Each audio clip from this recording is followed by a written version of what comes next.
সামরিক জোট গঠন করল মালি, নিজার এবং বুর্কিনা ফাসো। ফ্রান্স সহ পশ্চিমাদের বিরুদ্ধে সম্ভাব্য যুদ্ধের জন্যই এই জোট গঠন করা হলো। আফ্রিকার সেনাশাসিত দেশ মালি, বুর্কিনা ফাসো এবং নিজার একটি পারস্পরিক প্রতিরক্ষা চুক্তিতে স্বাক্ষর করেছে।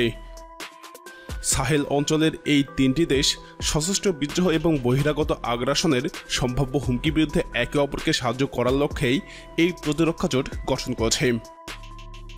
অ্যালায়েন্স অফ সাহেল স্টেট নামে চুক্তিটি স্বাক্ষরিত হয়েছে। চুক্তিটিতে স্বাক্ষরকারী দেশগুলোর যে কোনো একটি হামলার শিকার হলে অন্যরা তাকে সহায়তা করবে বলে অঙ্গীকার করা হয়। চুক্তিতে উল্লেখ করা হয়েছে, এক বা একাধিক চুক্তিবদ্ধ পক্ষের সার্বভৌমত্ব এবং আঞ্চলিক অখণ্ডতার উপর অন্য যে কোনো দেশের আক্রমণ আগ্রাসন হিসেবেই বিবেচিত হবে। এটি সশস্ত্র বিদ্রোহ প্রতিরোধে কাজ করার জন্য তিনটি দেশকে আবদ্ধ করে। মালির সামরিক নেতা আসিমি গোইতো তার এক্স বা টুইটার সোশ্যাল মিডিয়া অ্যাকাউন্টে বলেছেন, অ্যালায়েন্স অফ সাহেল স্টেট জোট গঠনের লক্ষ্যে আমি আজ বুর্কিনা ফাসো এবং নিজারের রাষ্ট্রপ্রধানদের সঙ্গে লিপ্তাক ও গোরোমা সনদে স্বাক্ষর করেছি।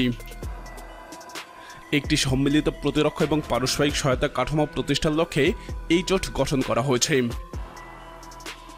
লিপ্তাক ও গোরোমা অঞ্চলে মালি, বুর্কিনা ফাসো এবং নিজারের সীমান্ত মিলিত হয়েছে। সাম্প্রতিক বছরগুলোতে সশস্ত্র বিদ্রোহ দ্বারা এই অঞ্চলটি বিধ্বস্ত হয়েছে। মালির প্রতিরক্ষামন্ত্রী আবদুল্লাহ দিওপ রাজধানী বামকোতে সাংবাদিকদের বলেছেন, তিন দেশের মধ্যে সামরিক এবং অর্থনৈতিক প্রচেষ্টার সমন্বয় হবে এই জোট। তিন দেশের সন্ত্রাসবাদের বিরুদ্ধে লড়াই করা আমাদের অগ্রাধিকার হবে। 2012 সালে উত্তর মালিতে সশস্ত্র বিদ্রোহ শুরু হয়েছে। এর পরবর্তীতে 2015 সালে নিজার এবং বুর্কিনা ফাসোতেও ছড়িয়ে পড়ে। এই তিন দেশে ফ্রান্স সমর্থিত G5 সাহেল জোটের সদস্য ছিল। 2017 সালে প্রতিষ্ঠিত এই জোটের আরও দুই সদস্য হল চাদ এবং মৌরিতানিয়া। আল কায়দা এবং আইএসের সঙ্গে সংযুক্ত সশস্ত্র গোষ্ঠীগুলোকে মোকাবেলা করার জন্যই এটি গঠন করা হয়েছিল। উল্লেখ্য, মালি, নিজার এবং বুর্কিনা ফাসো 2020 সাল থেকে অভ্যুত্থানের মধ্য দিয়েই গেছে। গত জুলাইয়ে নিজারের সেনাবাহিনী নির্বাচিত প্রেসিডেন্ট মোহাম্মদ বাজুমকে উৎখাত করেছে। তিনি পশ্চিমাদের সঙ্গে সহযোগিতার মাধ্যমে সাহেল ভিত্তিক সশস্ত্র গোষ্ঠীগুলোর বিরুদ্ধে লড়াই করেছিলেন।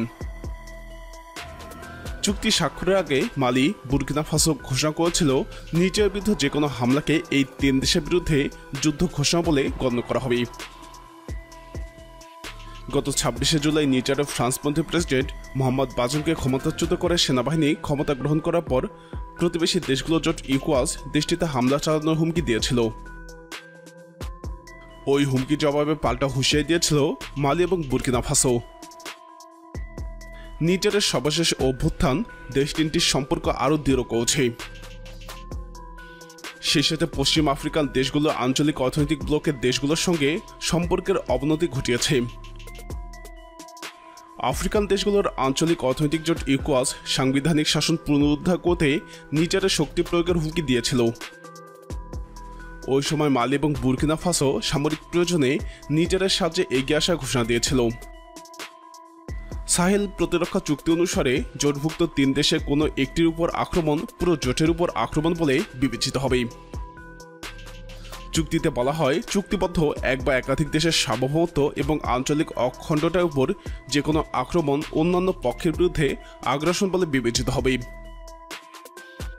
প্রিয় দর্শক, ফ্রান্সের বিরুদ্ধে এই তিন দেশের জোট কতটা কার্যকরী হবে বলে আপনি মনে করেন?